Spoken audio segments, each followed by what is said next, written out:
بزرگان محترم، نوجوانان اسلام اور عزیز طلبہ، اللہ تبارک و تعالیٰ نے پوری انسانیت کے لیے دین اسلام کو پسند فرمایا، اور دین اسلام نام ہے اللہ کی وحدانیت کا اقرار اور اللہ کی مخلوق سے محبت اور اس کی ہمدردی، اور دوسرے حضور نبی اکرم صلی اللہ علیہ وسلم کی محبت اور آپ کی لائی ہوئی تعلیمات اور آپ کی ارشادات اور آپ کی سیرت پر عمل، یہی دو چیزیں اسلام کہلاتی ہیں، اور انہی دو چیزوں کی روشنی میں پورا اسلام آپ کو نظر آئے گا۔ یعنی پہلے اللہ سے محبت رکھنا فرض عین ہے، اور اس کے بعد اللہ کے حکم سے، اللہ کے محبوب سے محبت فرض عین ہے۔ یعنی توحید و رسالت کا منبع اور مجموعہ یہ دین اسلام ہے، جہاں اللہ تعالیٰ نے فریضہ حج یعنی بیت اللہ شریف کے مقام تک اور بیت اللہ شریف تک سفر کا حکم فرمایا، اور اس کو سفر حج کا نام دیا۔ یعنی جو بیت اللہ تک جائے وہ اللہ کا مہمان ہے، اور وہیں یہ بھی ارشاد فرمایا کہ حج کے بعد میرے محبوب کی مسجد میں 40 نمازیں ادا کرے تو میں اس کی مغفرت کر دوں گا۔ ہر مقام پر اللہ تعالیٰ نے اپنے محبوب کو ساتھ رکھا۔ آپ نماز میں بھی ساری نماز اللہ رب العزت سے مناجات ہے، اور آخر میں جب مومن نماز کے قاعدے میں بیٹھتا ہے تو وہاں درود شریف پڑھا جاتا ہے۔ تو معلوم ہوا کہ دین اسلام توحید کے بعد رسالت کے بغیر نامکمل ہے، اور یہی وہ اسلام کی اساس اور جان ہے جو اس امت کی دنیا اور آخرت کو بناتی ہے۔ حج بیت اللہ کا زمانہ عنقریب ہے۔ میں بھی سفر پر تھا، اور ابھی تقریباً 20-22 دن کے بعد حاضری ہوئی، تو میں نے سوچا کہ سفر حج اور بیت اللہ کی فضیلت سے پہلے کیوں نہ آج میرے اور آپ کے آقا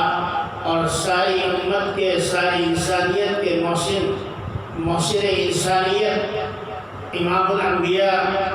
سرور کونین، تاجدار مدینہ احمد مصطفیٰ حضرت محمد مصطفیٰ، زور سے کہیے صلی اللہ علیہ وسلم کے متعلق، آپ کی محبت کے متعلق اجمالی گفتگو ہو جائے۔ میرے بھائیوں اور بزرگوں، جب تک دین مکمل نہیں ہو سکتا جب تک حضور علیہ السلام کی محبت نصیب نہ ہو جائے، اور میں نے وہی حدیث آپ کی خدمت میں تلاوت کی ہے کہ جب تک کہ مومن اور مسلمان کو اپنی جائیداد، اپنے بیوی اور بچے، ماں باپ، یہاں تک کہ اپنی جان سے بھی زیادہ اللہ رب العزت کے محبوب ہمارے محبوب نہ بن جائیں، اس وقت تک ایمان کامل نہیں ہو سکتا۔ یہ بات جب آقا نے اپنی مجلس میں ارشاد فرمائی تو سیدنا حضرت عمر فاروق رضی اللہ تعالی عنہ نے عرض کیا، یا رسول اللہ صلی اللہ علیہ وسلم، قسم ہے اس ذات کی جس نے آپ کو نبی مرحم بنا کر بھیجا ہے،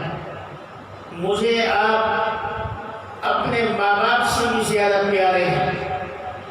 اور اپنے بیوی بچوں سے بھی زیادہ پیارے ہیں، تمام مال اور جائیداد سے بھی زیادہ پیارے ہیں، لیکن جان سے زیادہ پیارے نہیں۔ یہ حضرت عمر فاروق کا قول تھا نبی کی خدمت میں۔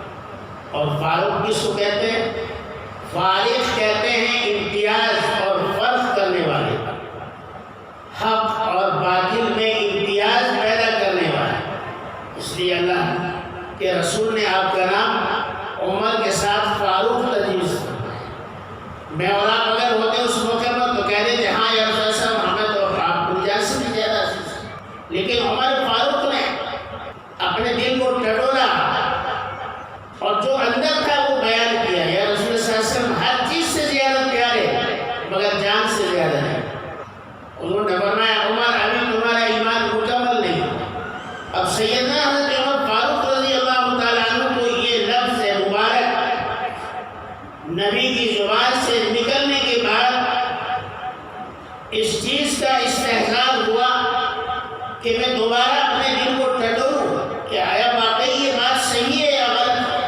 پھر انہوں نے اپنے دل کو ٹٹولا اور امتحان لیا اور پھر کہا یا رسول اللہ صلی اللہ علیہ وسلم قسم ہے اس ذات کی جس نے آپ کو نبی برحم بنا کر بھیجا، عمر کو آپ اپنی جان سے بھی زیادہ عزیز ہیں۔ فرمایا عمر اب تیرا ایمان مکمل ہوا ہے۔ میرے بھائی اور ہزاروں مثالیں ہیں صحابہ کے دور میں تو خیر جو آپ کے اس شاخ تھے صحابہ کرام، اس کی مثال تو قیامت تک